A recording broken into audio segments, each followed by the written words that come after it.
Okay, I have literally nothing to do for about an hour, so I figured I might as well try to do another video in the sense of just talking about my opinion and see how long I can rant for. And I think in this video we're going to talk about academic pressure and how to deal with it, because as someone who has very angsty parents who kind of try to control what I do, I think other people could definitely benefit from hearing my opinion. So I'm now a rising senior in high school, and as everybody knows, you've got SATs and you've got grades and then applying to college. So for me, the SAT and kind of how I've been working with studying for it in the summer as well as enjoying my life, because I feel like as much as I do care about my SAT score and I care about my college and where I get into, that's not the purpose to life. And I think a lot of people, especially parents, tend to forget that that's not the purpose. And obviously that's what starts your career and what takes you where you want to go. But even then, like, where you go to college does not dictate your future. It doesn't. You could go to Harvard, get a degree, or you could go to community college and get a degree, and you can end up in the same place as the person who went to Harvard. It's not that difficult. I'm not saying anybody needs to downsize their scale or their dreams because they don't want to go to a good college or something like that. I mean, if you can get into a good college, it's amazing. And obviously I want to go to a good college, but I think a lot of parents tend to cloud their kids' emotions with, you need to do this, you need to do that. You don't have to. You don't. Yes, you should put in the work to go somewhere good, but you don't need that. You know, if you have already, let's say that you didn't care for the first half of high school and you care now, and it seems like it's too late. It's not. You can do so many things, or a number of things, to better your chances of getting into a good college, whether that's like extracurriculars, bettering your SAT score, or, I mean, if you can take summer classes because you can boost your GPA. But even then, not that much. Like, I think it's so stupid the way that some parents kind of try to get their kids to do certain things because that's what they want for them. Like me personally, my parents are really about the idea of like me going to somewhere like UNC Chapel Hill, and they forget that Chapel Hill is like, the way that they structure Chapel Hill's acceptance is literally like an Ivy League school, so it's kind of hard, you know? And I think a lot of people need to stop letting their parents control where they want to go or what you want to do to get there, obviously. I think it's a big thing to remember that, like, it's your life and you can still enjoy your life while doing that. Especially, like, remembering that you have a long time, you know? You have your whole life ahead of you. You don't need to focus on, and I'm not going to say like you don't need to focus on setting yourself up for success, because you do need to focus on setting yourself up for success, but I mean, like, you don't need to focus on every little thing all the time. Like, you're allowed to give yourself a break. And I mean, maybe for me that's the opposite. I shouldn't give myself a break because I haven't put in that much work this summer, but to each their own. I think that a lot of parents need to slow down and remember that, like, this is your last year with your kid, versus your kid needs to fit in everything they can possibly do to go to a good college. Or at least that's what I'm dealing with right now. And I guess that's why this was the first idea that popped in my mind when I thought of something I wanted to talk about today. It's just being told you have to achieve this, otherwise, like, you will feel like you didn't achieve enough. And I think for me, I've always worried about not being enough for my parents or not being enough for the people around me, and honestly, I think it does more harm than good with your parents or people around you telling you, you should do this, you should do that. It's like, I know, and I'm going to, but it's hard. Like, life is hard, and working up to college is hard. But, like, no matter what, you'll end up where you're supposed to be. And I think a lot of people just don't get that. So, another thing about, like, academic pressure would be not letting it control you. Because I think my sophomore year honestly was the best year for my grades ever. But it's because like I did it, if that makes sense. I was the one who wanted to push myself that far, and I was the one who did that for myself, and it wasn't anybody else's judgment that put me there. It was me. And so one of the biggest things that I learned from that was, do not ever let your grades amount you as a person. Don't ever let that be your total amount of your worth, ever. I learned that from an AP psychology teacher. I think it's a very... Anyway, another thing that's kind of similar on that wavelength is just putting in the effort that you want to get you to where you want to be.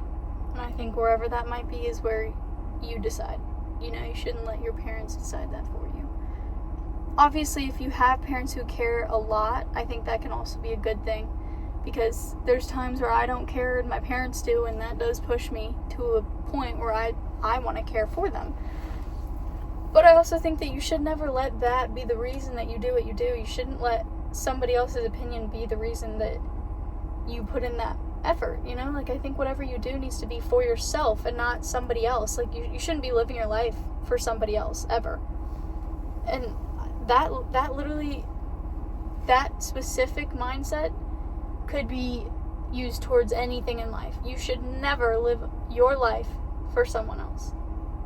Even in a relationship, you should never give up your independence to be something or be everything for someone else. You know, there has to be a balance. There always has to be a balance. And I think recently, I guess I've struggled to find that balance, is finding, like,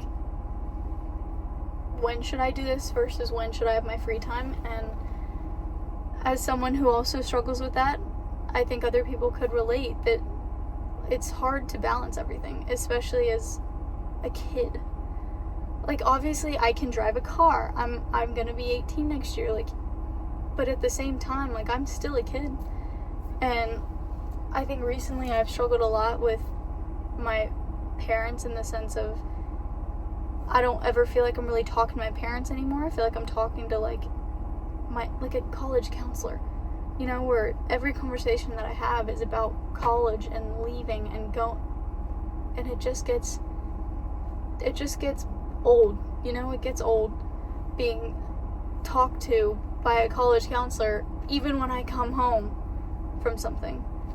And I think maybe other people are struggling with it, because I've talked to my friends about this as well. I think a lot of people struggle with that, and their parents, with the year like leading up to college, because your parents obviously want you to go to a good college. But yeah, with academic pressure, you should never let that be what drives you, you know? You should let your own motivation and your own goals be what drives you in life. And if that's not what your parents want, who cares? Because it's what you want, you know? Because for me, just use that as an example, I would absolutely love to be a neurosurgeon, but it's like, wouldn't we all? I would love to be a doctor or a surgeon, but don't we all? And not everybody makes it there. I mean, it's one of those things where it's made to be difficult for a reason. Like, getting to that point is made to be hard, because it's giving the world the very best of the people from that pool of people. And that's what I think a lot of people don't understand. Is similar with getting into college. It's made to be difficult. It's made it's made for rejection. Honestly, I feel like college is like this one big rejection therapy, where it's like you get rejected and then you get super upset about it, and then you wonder why I didn't get in. Why am I not good enough for this? Instead of using it as rejection therapy, you use it as a way to do better, if that's how you want to look at it. But it also doesn't have to be a way to do better. It could be a way to think of, well, that place wasn't meant for me. It wasn't meant for me. Like, let's say I try to get into UNC Chapel Hill and I don't get in, but I get in somewhere like Tennessee. Chapel Hill wasn't meant for me. It wasn't. And I'm going to have an amazing life no matter where I end up, because that's what I choose for myself. That's what I want.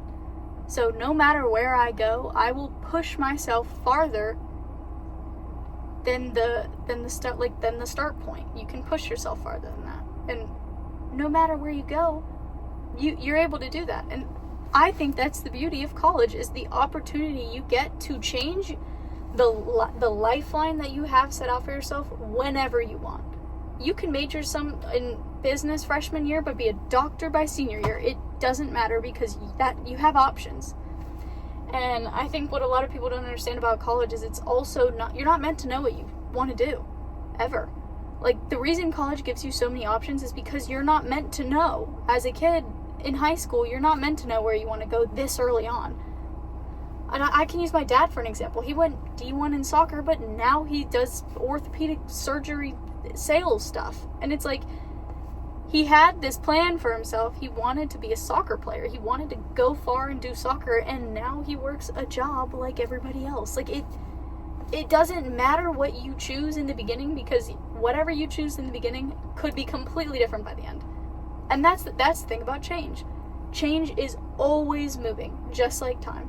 It is always moving. Your time is always running out. But you should never look at it as it's running out. You should look at it as like, I have this much time in my life, and there's these things that I want to do, and I'm going to accomplish them.